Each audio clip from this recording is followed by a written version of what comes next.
question. Pang-Karimen questions lahat ito, kaya gambate. Ayan. So, meron ditong figure, meron tayong image dito. Galing siya sa left lane, tapos mag-right turn siya. Okay, meron siyang shingo dito na green. So, number 26, at an intersection where there are traffic signals as shown in the figure, a general moped must proceed as indicated by the arrow when executing a right turn. Ganyan daw yung pag-execute ng right turn. Ano sa tingin mo? Kapag moped, is this true or false? Ano yung moped? Ito yung dalawang gulong lang, di ba? Pwede naman. Are you sure? One lane lang siya. Wala naman nakalagay na two-step. So, pwede siya mag-right turn. Okay. So, let's see if the answer here is True. True. In 3, 2, 1, false. Bakit? Kailangan niya mag-two-step turn on a road where there are 2 lanes in each direction. A general moped must not make there are 2 lanes in each section. So, kailangan ano to? Kailangan mag-two-step siya. Parang 1, 2. Oo nga. No? A, B, B, C. So, kahit walang nakalagay na, sign. Ang, doon, makalagay siguro na walang two-step. Pero kapag walang nakalagay na two-step, kailangan niya mag-two-step. Hindi naman tayo kasi nagmumoped pero kailangan natin malaman yan. Number 27. When overtaking, it is advisable for a driver to give a signal by turning on the direction indicator, then after about 3 seconds, change the lane while gradually accelerating. Number 27. When overtaking, it is advisable for a driver to give a signal by turning on the direction indicated or indicator, then after about 3 seconds, change the lane while gradually accelerating. Is this true or false? True. True? Pag nag-overtake ka daw, kailangan magbigay ka ng signal, then after about 3 seconds, change the lane while gradually accelerating. True? Teka lang. True kung mag-change siya ng lane. Pero kung kailangan kasama muna na titignan niya muna yung rear view niya, side view, tapos bago maglagay ng indicator, false siya. So ano siya? Sabi niya kasi dito, kailangan niya mag-give ng direction. Turning on the direction indicator. So nag-check siya ng ganun. Then after 3 seconds, saka siya nag-change lane. Nag-sign muna siya bago siya mag-overtake. Oo nga. Advisable daw yun. Kaya So, nga. is this true or false? True siya kung kung advice ay true kung yung pagbigay mo ng signal, tapos 3 seconds, saka ka mag-change ng lane. True yun. Pero kung isasama mo talaga yung totoong process na kailangan mo pang tignan, tapos kung safe, bago mo magpindot ng ng indicator, false siya. O kaya nga, yan? True or false? Advisable nga daw yan para doon sa mga mag-overtake na mag-sign muna before they overtake. Sige, true muna. True? Let's see if the answer here is true. 3, 2, 1. True. Kailangan talaga mag-sign ka at least 3 seconds before changing lanes. Change the lane gradually and avoid swerving. Yung bigla ka na lang lilikong ganun. Okay, next question. Number 28. On a road with 3 or more lanes in each direction, the rightmost lane should be kept for overtaking vehicles and others, and vehicles must proceed in the other lanes according to traveling speed. Ano ibig sabihin yan? With 3 or more lanes in each direction. Yung pinaka-rightmost lane daw should be kept for overtaking vehicles and others, and vehicles must proceed in the other lanes according to traveling speed. True. True din to. Kasi bawal magstay, lalo na sa mga highway, yung rightmost lane, ginagamit lang talaga siya sa fast lane para mag-overtake or hindi ka pwede magstay doon na matagal or mahuhuli ka ng police. Siguro mga 2 minutes, 3 minutes lang. So true to. In 3, 2, 1, true. True yan. This is necessary for safe and smooth traffic flow on a multi-lane road. Okay, next question. Ayan, meron naman tayong image. So merong red signal pero merong arrow na green sa baba. With an arrow signal as shown in the figure, automobiles, mopeds, and light vehicles may proceed straight through the intersection. Is this true or false? True. This is true. I think this is true. In 3, 2, 1, true. True yan. All types of vehicle may follow a green arrow signal except when the arrow points to the right. Okay, next question. Question number 30. It is advisable for a driver to adjust his or her seat to a position where their knees shall be fully stretched when depressing the clutch pedal. False. Bakit false? Dapat medyo naka-angle. Okay. So, I think this is false in 3, 2, 1. False. Kasi a driver's knees should be slightly bent. Okay, next question. Ayan. Ano ibig sabihin yan? Warning sign. Number 31. When proceeding along the left edge of a road and approaching a traffic sign as shown in the figure, a driver must pay enough attention to vehicles behind because the sign indicates that the road ahead narrows. Ibig sabihin nito, papaliit ng papaliit yung daanan ahead. So, is this true or false? True. Driver daw must pay enough attention to vehicles behind. Okay? So, ang answer dito ay true. In 3, 2, 1, true. True yan. Kasi the traffic sign warns that the road narrows. A driver must proceed while paying attention to avoid collision. Okay, next question. Number 32. Signals notify other traffic of how the vehicle will move. Signals notify other traffic of how the vehicle will move. As other traffic will rely on the given signals, the driver of the vehicle must give correct signals with appropriate timing. True. True yan, true. Yan, true na yan. Hindi ako nag-count. Kasi a driver must understand the meanings of signals and unfailingly give correct signals. Okay, next question. Number 33. Vehicles must proceed carefully, especially on a narrow road or a road where visibility is poor because a child may suddenly appear on the road. Mag-careful daw. True. Sa narrow road or visibility is poor. Okay, true yan. In 3, 2, 1, true. Children who appear suddenly may often be hit on such roads. So a vehicle needs to proceed with careful attention. Okay, next question. Number 34. Overtaking is prohibited in a tunnel where there are no vehicular lanes. True. Pag wala daw mga vehicular lanes, bawal mag-overtake sa tunnel. Okay, true to. In 3, 2, 1, true.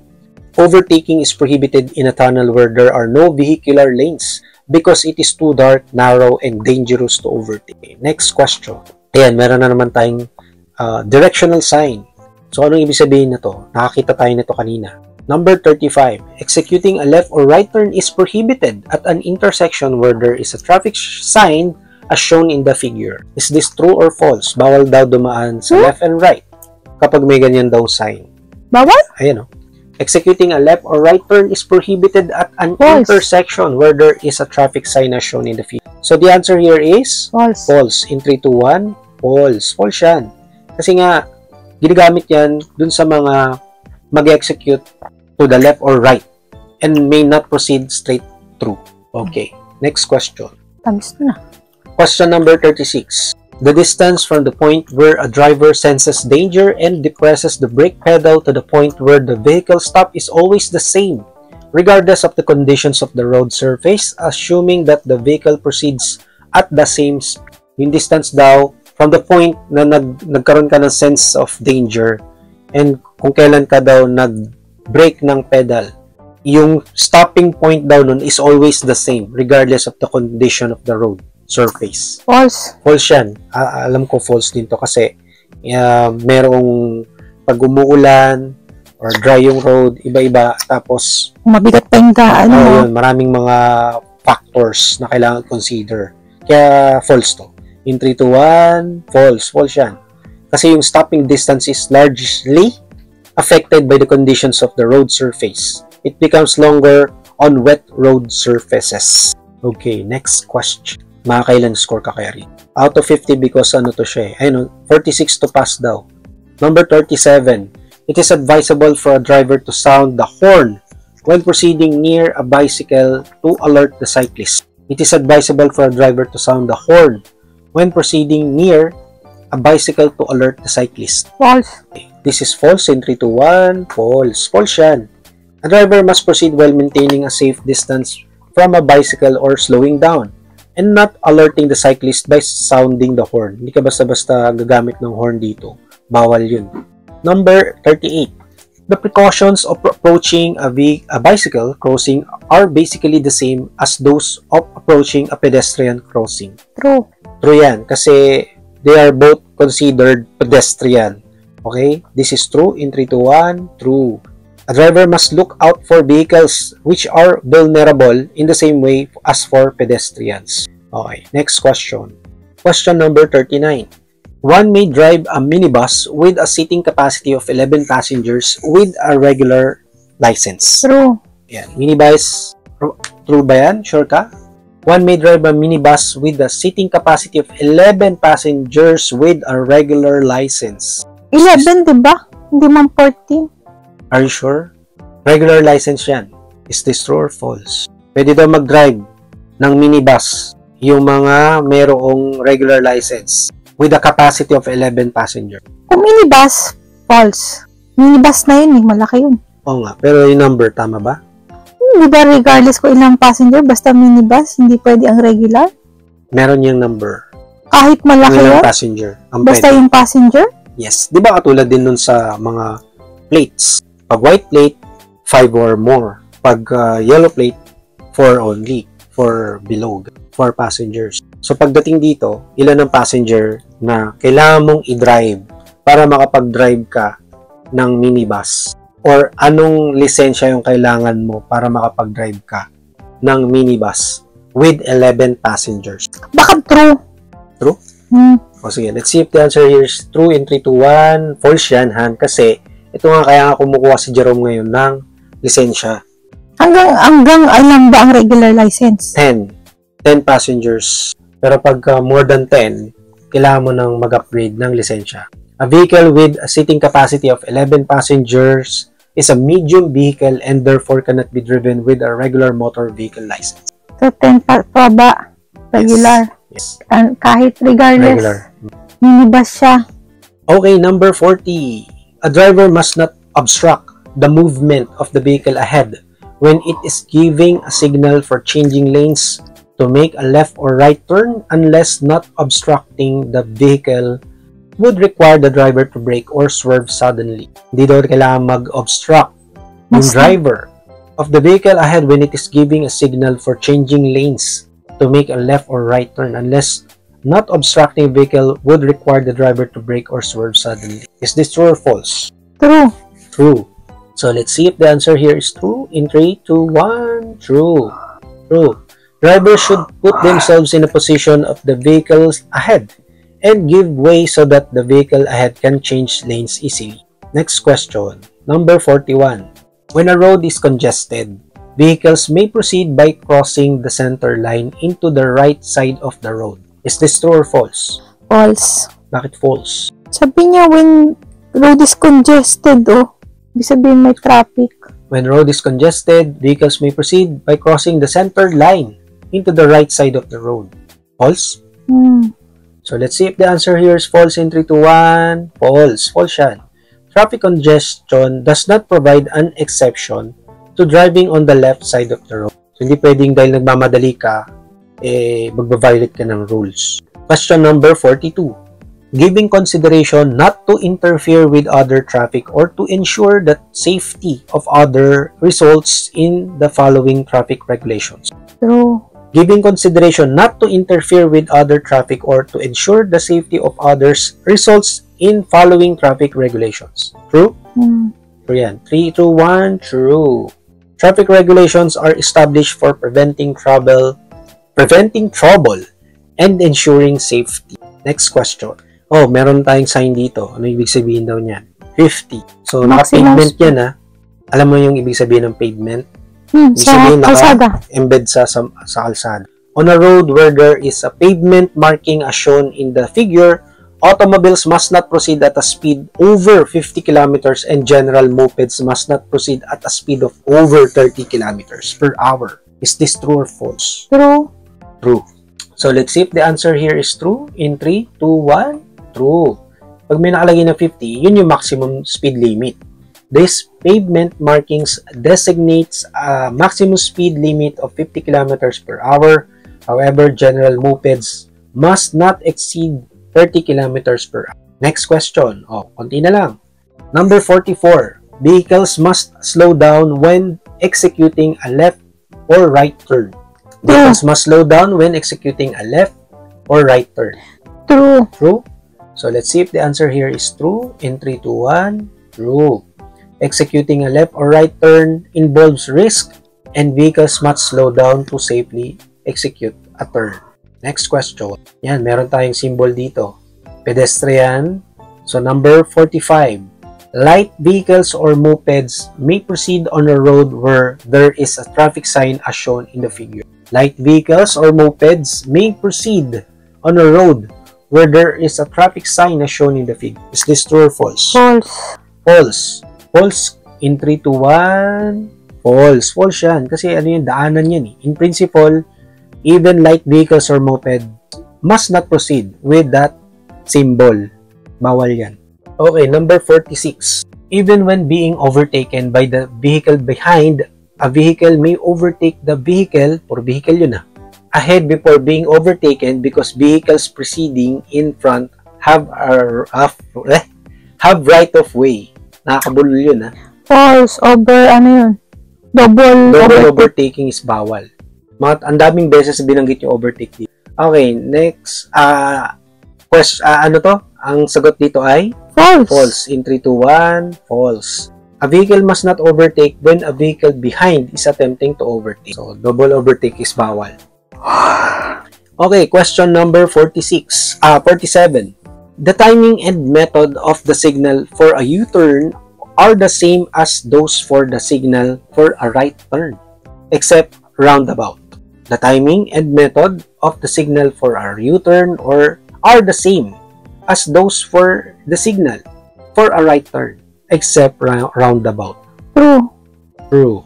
So, true daw yan. Let's see if the answer here is true. In 3, 2, 1. True. The signal for not U-turn and a right turn is the same as and should be made 30 meters before the point where the action is to be taken. So, kapag ka mag-change lane ka lang, mga 3 seconds lang na mag-blink ka ng signal. Pero kapag ka mag-U-turn ka, right turn, 30 meters before the point should be made, the signal. Question number 48. When a police officer holds his or her arms straight out to the sides horizontally, this has the same meaning as red light for traffic proceeding in the direction that is parallel to the officer's arm. False. False. So, ang sagot dito ay false. In 3, 2, 1, false. False yan kasi para yan sa mga nasa towards. Okay, so this signal has the same meaning as the green light of a traffic signal. Para do sa mga nakaparallel sa kanya. Okay, next question, number 49. When passing the side of a local bus stop at a bus stop to allow passengers to get on or off, a vehicle must proceed at a speed slow enough to stop in anticipation that a passenger may unexpectedly appear in front of the vehicle. So kapag dumaan ka raw sa side ng local bus stop at a bus stop to allow passengers to get on or off, a vehicle must proceed at a speed slow enough to stop. Kung dadaan ka doon sa area na may bus stop, kailangan daw mag-slow down ka na yung capable kang mag-stop to anticipate na mayroong mga unexpected passenger na mag-appear sa in front of your car. Is this true or false? True. So the answer here is true. In 3, 2, 1. True. True yan. Anticipating dangers. This way is essential and important. Next question. Oy, number 50 na tayo. Last question. Number 50. Meron tayong rito. Ang daming mga pavement and merong symbol. Ano ibig sabihin daw niyan? The traffic sign and pavement marking shown in the figures have the same meaning. So, ibig sabihin daw nito, no U-turn. Ito daw is parang ganun din, no U-turn. Ano ibig sabihin yun? Is this true or false? False kasi hindi parang roundabout ba yun? Parang ganun na nga, no? Parang pagka no U-turn, nakalagay din yun sa pavement na no U-turn. Parang hindi naman to no U-turn. So, tingin ko false din to. In 3, 2, 1, false. Kasi the traffic sign designates the start of a no U-turn regulation and the pavement marking designates the end of that regulation. Diba? Tingnan natin kung na-score mo. Finish. O ba? You pass. 45 out of 50. 90%. You pass. Congratulations. Good luck on the actual test. Ayan, sa mga interested, marami pang mga pa-exams dito sa ating website. Puntahan nyo ating website www.gaijinworld.com. Ayan, sana may natutunan kayo sa aming video for today. Thank you so much for watching. And kung di ka pa nakasubscribe, mag-subscribe ka na at hit mo yung notification bell para lagi kang updated sa aming mga susunod pang i-upload ng mga videos at sa iba pa mga topics namin related sa pamumuhay dito sa Japan. Puntahan nyo ang aming YouTube homepage. I-click nyo yung playlist dahil marami kaming playlist dito na makakatulong sa inyong pamumuhay dito sa Japan. Thank you so much. This is Alan and Mao. We will see you on our next exam. This is Gaijin World and thank you so much. Don't forget to like, share, and subscribe. Bye! Check nyo pala itong mga videos dito. Yan. Bye!